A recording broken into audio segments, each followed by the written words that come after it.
লা লিগায় উত্তপ্ত সন্ধ্যায় মুখোমুখি হয়েছিল দুই ভিন্ন ভিশনের দুই দল, রিয়াল মাদ্রিদ বনাম গেটাফে।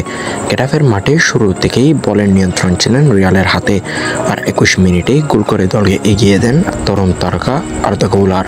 দারুণ এক পাস থেকে নিখুঁত শট, বল ঠিক চালেই গোল পাওয়ার পর আঞ্চলিক ছেলেরা কিছুটা রক্ষণাত্মক হয়ে পড়ে, কারণ সামনে রয়েছে বিশাল লড়াই, বার্সেলোনার বিপক্ষে কোপা ডেল রের ফাইনাল।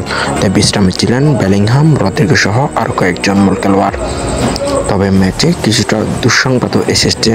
কামাভিঙ্গা পায়ের চোটে মাঠ ছাড়েন, যার কারণে ফাইনালে তার না খেলার সংখ্যা তৈরি হয়েছে। অন্যদিকে গেটাফের ঘরের মাঠে মরিয়া ছিল অন্তত ১ পয়েন্টের জন্য। তারা শেষ মুহূর্ত পর্যন্ত চেষ্টা করেছিল, তবে রিয়ালের রক্ষণভাগ ভেদ করতে পারেনি। দেয়াল হয়ে দাঁড়িয়েছেন থিও কর্তোয়া। শেষ বাঁশি পর্যন্ত স্কোরবোর্ড লেখা গেটাফে ০, রিয়াল মাদ্রিদ ১।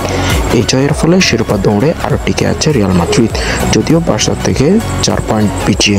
এখন সবার চোখ ২৬শে এপ্রিলের দিকে, যেখানে মুখোমুখি হবে রিয়াল মাদ্রিদ বনাম বার্সেলোনা কোপা ডেল রের ফাইনালে। যুদ্ধের দামামা বাজছে, আপনি প্রস্তুত তো?